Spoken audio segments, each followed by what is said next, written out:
thing about being disaffected. Tough luck, you're disaffected. Right. You're living in France. The country's called France. It's French. Liberty, equality, fraternity. Get with it. If you don't like living there, move. Right. This idea that somehow France has to adjust to your thinking about what constitutes blasphemy is outrageous. All right, folks, some people did take a stand, have taken a stand in the aftermath of the terrorist attacks. Joining us now is Dr. Andrew Bostom, professor of medicine at Brown University and author of Iran's Final Solution for Israel, The Legacy of Jihad and Shi'ite Islamic Jew Hatred in Iran.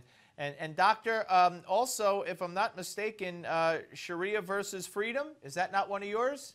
Yes, and that's kind of what we're stuck with today. We're dealing with the consequences of Sharia blasphemy law, and really, Steve, these are the images that people were killed about. And notice, for example, that we didn't see any Hasidic rabbis, etc., loaded up with Kalashnikovs attacking Charlie Hebdo, and they were mocked by Charlie Hebdo too.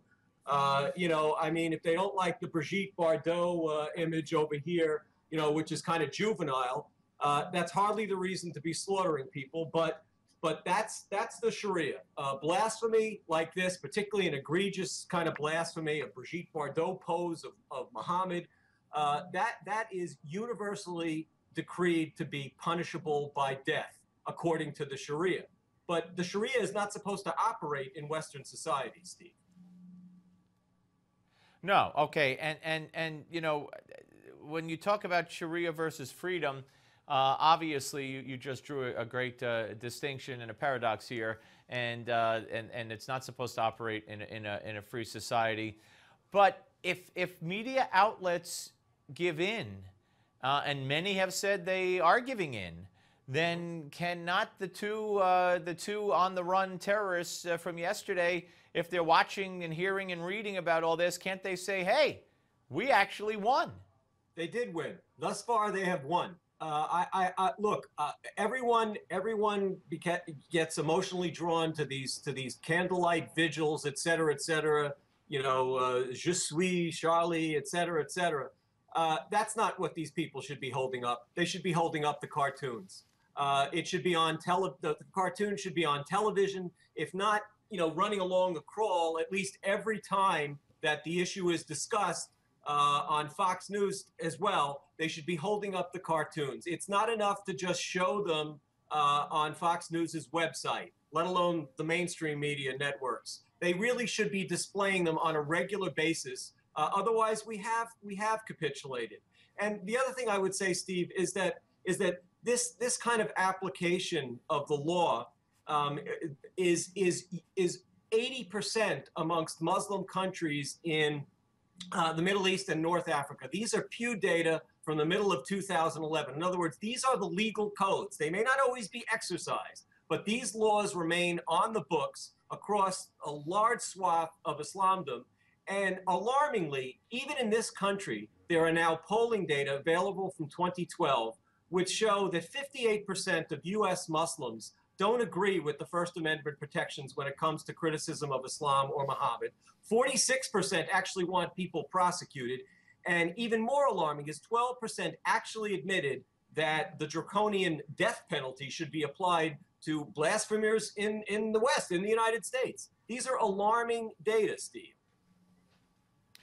So when you hear the media go out of their way to bend over backwards to talk about, I mean, Howard Dean saying, you can't even call these people Muslims, talking about, I guess he's a Muslim scholar now, talking about how the Quran doesn't teach this at all. He says, in fact, it teaches the opposite. And you hear constantly, it's a corruption of a religion. It's a few.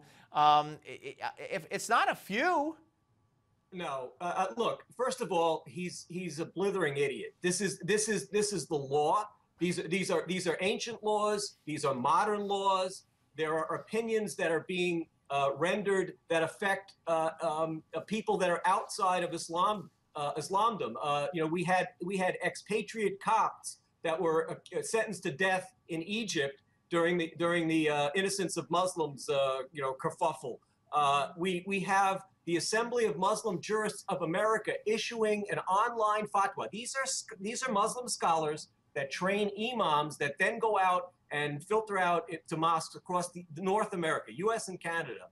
In 2009, they issued a fatwa which said that even someone who insults the prophet that repents, the punishment for cursing and insulting the prophet is execution. This is a fatwa issued in the United States. Now, of course, they can't, thank goodness, execute the penalty because that would go against our law. But this is what is so mainstream that it's being taught here in the United States.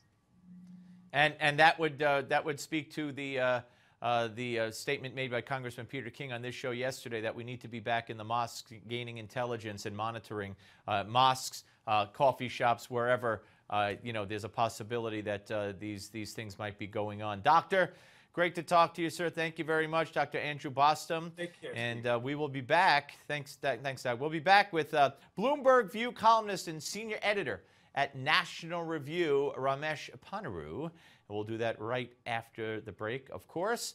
But first, Dr. Martin Luther King Jr. helped move the country closer to achieving equal rights for all races. Let's take a look at this influential American's life with this hour's American Moment.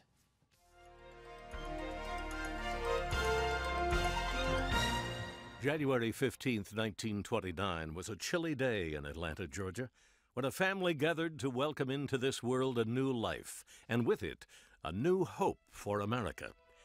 2 years after his birth, his father Michael King changed his name to Martin Luther King, and then changed his son's name to Martin Luther King Jr. Throughout his 39 years, he instilled in Americans a new spirit of justice and freedom, based on equality instead of status, and character instead of race.